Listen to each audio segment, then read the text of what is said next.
Here are the most painful child deaths ever, starting with Samson Shelton. While Shelton was a respected teacher, he would ruin his reputation after he was found to have killed someone. In 2006, he reconnected with a former student, 17-year-old Ashley Reeves, whom he had taught in middle school. According to later investigations and subsequent confessions, Shelton exploited the trust in their teacher-student relationship to start a sexual relationship, which is why he had to try to get rid of her before he was exposed. So on April 27, 2006, Reeves disappeared following what was supposed to be a basketball meetup. Alarmed, her mother combed through her daughter's call logs and discovered multiple calls to Shelton, prompting detectives to question him the next day. Initially, he portrayed their relationship as one-sided, claiming Reeves had been infatuated, calling him constantly. But under pressure, his story began to crack. After approximately 12 hours of interrogation, Shelton confessed to assaulting Ashley during a drive. He admitted placing her in a chokehold, believing he had killed her, and then dragging her into a wooded area. There, he wrapped a belt around her neck to make her death seem staged. He left her body, returned to a country dance bar, and resumed his night as though nothing had happened. Unbeknownst to him, Ashley was still alive. She laid unconscious and was severely injured. Her neck was broken, suffering brain trauma, until she was discovered by investigators combing the area. Emergency responders rushed her to the hospital, where she was placed in a medically induced coma. Over a few months, she faced the daunting task of relearning how to swallow, walk, and talk after her injuries. Shelton was charged with attempted murder in 2007 after pleading guilty to the crimes. That same year, he was sentenced to 20 years in Illinois prison, with over 85% of the sentence served before his eventual release. On April 22, 2024, after serving roughly 17 years behind bars, Shelton was granted parole. He is now obligated to complete a 3-year parole period with strict terms, including no contact with Reeves. Since his release, information about Shelton's life remains sparse. Reports indicate he is living free, subject to parole supervision. Meanwhile, Ashley Reeves has sought to move forward. She has shared parts of her journey in interviews and a memoir that was later adapted into the Lifetime film Left for Dead, the Ashley Reeves story, although she has expressed a desire to leave that trauma behind. Let's move on to the story of Mark Berndt, the teacher who had violated and traumatized over 20 students over 5 years. Mark Berndt began his career in 1979 as a 3rd-grade teacher at Miramonte Elementary School, building a reputation within the Los Angeles Unified School District. However, beneath this facade, troubling incidents were alleged. In 1983, a parent reported that Berndt had dropped his pants during a field trip, an allegation known to school officials but not pursued legally. Nearly 10 years later, in 1993, a female student came forward accusing him of inappropriate touching, and other students later described him masturbating in class, reports that were insufficiently substantiated at the time to prompt charges. The first formal disciplinary action came in March 2011, when Berndt was fired shortly after the discovery of dozens of disturbing snapshots. These photos showed blindfolded children with taped mouths, some with live cockroaches placed on them, and holding spoons containing an unknown white liquid. DNA tests later linked the liquid and a container back to Berndt, revealing that he had incorporated his white liquid, if you know what I'm talking about, into classroom tasting games and laced cookies served to students. Authorities determined that from approximately 2005 to 2010, Berndt had sexually abused at least 23 students, both boys and girls aged 7 to 10. In January 2012, at age 61, he was arrested at his home in Torrance on 23 felony counts of lewd conduct. Bail was initially set at $2.3 million. The arrest sent shockwaves through the community and prompted Miramonte to shut down temporarily, rehire the entire staff, and place a psychiatric social worker in every classroom amid the fallout. In November 2013, Berndt, then 62, pleaded no contest to all 23 counts under a plea agreement aimed at sparing his young victims the trauma of testifying. He was immediately sentenced to 25 years in prison, a de facto life term for many. After his plea, a confidential 512-page report revealed that Berndt's misconduct appeared far more extensive than initially known. Investigators identified over 100 potential victims, with multiple students reporting exposure to sexual acts beyond the tasting games, such as inappropriate touching and encouragement to touch him. The scandal triggered civil suits against the school district. By 2014, the district had agreed to a monumental $139 million settlement for 69 parents and 81 students, along with earlier $30 million payouts for 63 other victims. That's a pretty insane story, just like the story of Heinz Schmidt. On June 20th, 1913, Schmidt, walked into a school shortly before 11 a.m. and unleashed a horrific attack. He had arrived in Bremen's St. Mary's Catholic School only the previous December, after resigning from his position in Stolp following a severe mental breakdown. His behavior in Bremen was increasingly erratic and reclusive. On that fateful morning, as recess neared, Schmidt stormed up the stairs carrying a heavy briefcase containing multiple Browning semi-automatic pistols and ammunition. He first encountered teacher Maria Pohl and threatened her with his gun. Then, without uttering a single word, he opened fire on a class of 60 girls aged 5 to 8 in room 8A. 2 girls died instantly, while another, Maria Anna Rishlik, was shot upstairs and later succumbed to her wounds. Sophie Gornisevich, attempting to escape, fell down the stairs and suffered a fatal neck injury. Dozens of other children were injured in the massacre, which stretched beyond the classrooms into stairwells and the courtyard, where additional shots wounded 5 boys and even a nearby roofer. Chaos erupted as staff and students fled. The janitor, known as Butz, courageously tackled Schmidt despite being shot in the face. Later, teacher Hubert Müllmann also confronted him. Schmidt shot him twice before being wrestled to the ground. Overwhelmed attackers from the crowd finally subdued Schmidt, and police escorted him away as bystanders nearly killed him. The rampage lasted approximately 15 minutes. In total, Schmidt fired around 35 rounds, leaving 5 children dead and 21 wounded, including adults. Roughly 30,000 attended the girls' joint funeral procession, causing even Kaiser Wilhelm II to pause a major military parade. Psychiatrists later declared Schmidt legally unfit for trial, and he was committed to the St. Jurgen Asylum in Ellen, where he remained until his death from tuberculosis on March 31,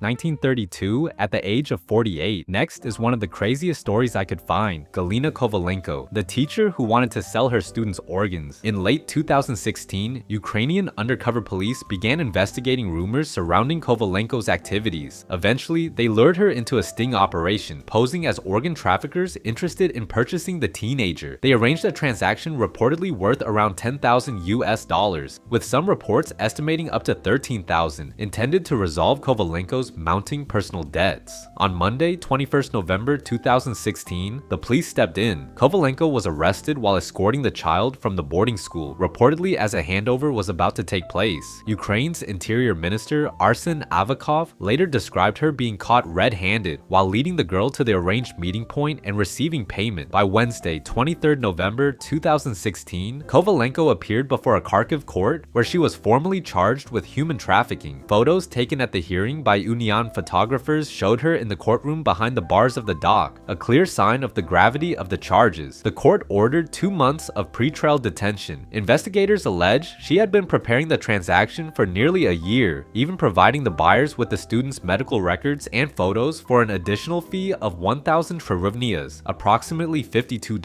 Kovalenko publicly denied all allegations, asserting that she had been set up. She faced up to 15 years in prison if convicted. Meanwhile, authorities emphasized that the teenage victim was safe and not harmed during the sting operation. Now moving on to Raymond Payne. Raymond Payne, an English teacher at Strong Vincent High School in Erie County, Pennsylvania, became at the center of one of the most notorious student murders of the 1970s. Payne was living and working as a well-liked teacher in Erie by the mid-1970s. In October 1975, 16-year-old student Debbie Gamma disappeared and was later found dead, bound and drowned in Casawago Creek in Crawford County. Over the next several months, investigators honed in on Payne, one of Debbie's favorite teachers. His arrest came in 1976, about a year after Debbie's death, following intensifying police efforts. After his arrest, he confessed to tying Debbie up and strangling her, asserting it was linked to a long-held sexual fantasy involving bondage. In 1977, he pleaded guilty to a general murder count. A panel of 3 county judges then reviewed his case in a guilt hearing, ultimately classifying the crime as first-degree murder. Payne received a life sentence without parole. While in prison, Payne embarked on a years-long legal battle. Finally, in 2014, a federal judge approved DNA testing that revealed Payne did not contribute to the traces of seminal fluid found on Debbie's body. Despite the DNA twists, Payne argued that the findings supported downgrading his conviction from first to third-degree murder, which did not work. Payne remained incarcerated at the State Correctional Institution at Laurel Highlands until his death. David and Louise Turpin. The parents, David and Louise Turpin, had 13 children by the mid-1980s that they would torture for decades. The couple increasingly isolated their children, enforcing extreme control. They reportedly fed them once a day, allowed 1 shower per year, chained some to beds, and inflicted escalating physical physical punishments, including beatings with belts and even confining kids in dog cages. Neighbors noticed the children rarely seen outside, appearing pale and unusually quiet. Despite these signs, no one ever called the cops on them. However, a critical turn came around January 14, 2018. The family was preparing to move to Oklahoma when 17-year-old Jordan Turpin seized her opportunity. She escaped through a window, weak and small enough to seem 7 years younger, and used a deactivated phone to call 911. Law enforcement arrived and made a harrowing discovery. 7 adult-aged siblings were found shackled and underweight, 7 of the 13 being adults aged 18 to 29, yet so emaciated they appeared children. Authorities noted chains and padlocks affixed to bunk beds. David and Louise were arrested on charges including torture, false imprisonment, child abuse, and a lewd act on a minor for David. Both pleaded not guilty initially and were held on $12 million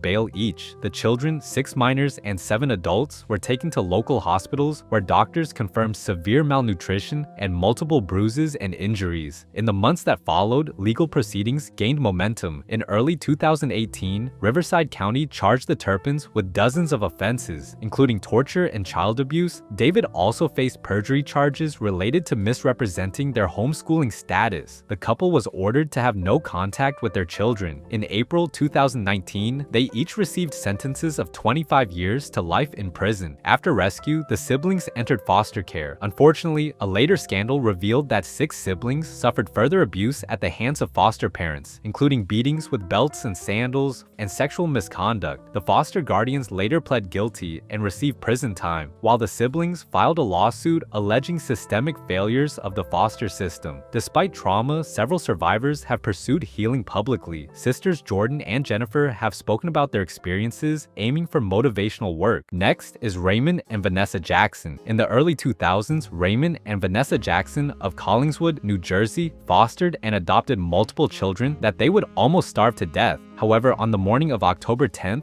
2003, a neighbor alerted police that a frail kid was rummaging through trash for food. Responding officers discovered their kid named Bruce outside, barefoot, disoriented, weighing approximately 45 pounds, and standing only 4 feet tall. Inside the home were his equally malnourished brothers, Michael at 23 pounds, Terrell at 28 pounds, and Treshawn at 40 pounds. They all showed signs of extreme neglect, lice, distended bellies, and visible ribs. Authorities quickly removed the boys for emergency medical care. The Jacksons were charged with 8 counts of aggravated assault and 20 counts of child endangerment for depriving the boys of proper food and a sanitary environment. Raymond Jackson died from a stroke in November 2004 before the trial concluded. Vanessa Jackson pled guilty in February 2006, admitting to starving her children, and received a 7-year prison sentence, though reports indicate she served closer to 1 year. Following their rescue, the boys were eventually adopted by the Parrish family in 2010, with 3 being raised in Millville, New Jersey. By that time, they were thriving physically and emotionally, even holding a fundraiser and attending community events to mark their recovery. Moving on to Sarah Lloyd Jones and Alan Titford. In 2020, the parents would completely neglect their girl named Kaylia, born in 2004 with spina bifida and hydrocephalus that led her to be bound in a wheelchair. When the UK went into its first COVID-19 lockdown on March 23, 2020, Kaylia stopped attending school and her world rapidly deteriorated. Isolated at home and hidden from external oversight, her health spiraled within months. By mid-2020, both parents ignored mounting professional support. Social services and pediatric specialists, including offers from Birmingham Children's Hospital, had either been dismissed outright or never actually engaged. Kaylia was confined to her small, outgrown wheelchair until it became unusable, leaving her bedridden. Emergency responders later described maggots feeding on her body, flypaper stuck with flies, bottles of urine at her bedside, and rotting food containers everywhere from no one taking care of her. They would then find texts from Kaylia begging for help. Kaylia texted, "Can you come and check if I have pooed because it stinks?"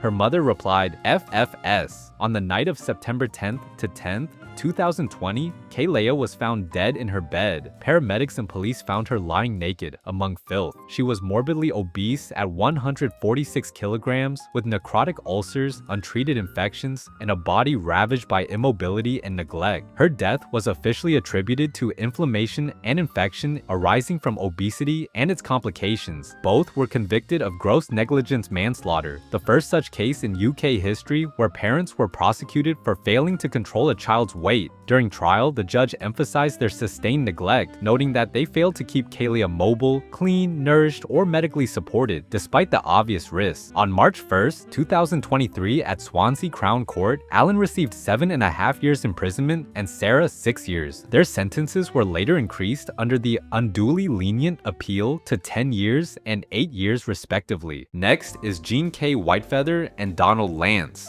The couple, both white and in their early 60s, had adopted 5 black kids, ranging in age from approximately 5 to 16, which they would treat as slaves. The family relocated to a rural property in Sissonville, West Virginia in May 2023, where they were made to perform physically demanding farm chores from dawn well into the evening. On October 2nd, 2023, a concerned neighbor alerted authorities after observing the oldest girl and her teenage brother locked inside a shed on the property for an extended period, while Donald Lance left them behind. Deputies forced entry into the shed using a crowbar, discovering a makeshift sleeping environment equipped with just a sleeping bag, non-working air conditioner, camping toilet, and a cooler. Inside the main residence, officers found a 9-year-old girl crying alone in an unsecured loft and another young child in soiled clothes, both victims of neglect. Additional searches revealed the eldest boy barefoot with sores, and all children reeking of body odor. They were promptly placed under the care of West Virginia Child Protective Services. Their criminal trial commenced on January 14th, 2025, before Judge Mary Claire Akers in Kanawha County Circuit Court. Prosecutors charged them with forced labor, human trafficking, civil rights violations, child abuse, and gross neglect. The defense, led by Mark Plants and John Belenovich, claimed their clients were overwhelmed by the children's past trauma and behavioral challenges. During the trial, testimony from neighbors illustrated that Lance forced the children to haul heavy items such as fencing, propane tanks, and water across the farm, and that the children were subjected to verbal abuse evident from racist slurs used by Whitefeather. The eldest girl recounted how they were forced to stand with hands on their head for prolonged periods, limited to a sparse diet of peanut butter sandwiches, made to sleep on hard floors, denied proper toilet access apart from shared buckets, and compelled to remain in the shed. On January 29, 2025, after approximately 8 hours of jury deliberations, both defendants were found guilty. Whitefeather convicted on all 19 counts against her, Lance on 12 of 16 counts. Whitefeather received a sentence totaling 215 years in prison, while Lance was sentenced to 160 years. Each must also pay approximately $280,000 in restitution. Despite these lengthy terms, eligibility for parole remains after serving 40 years for Whitefeather and 30 years for Lance.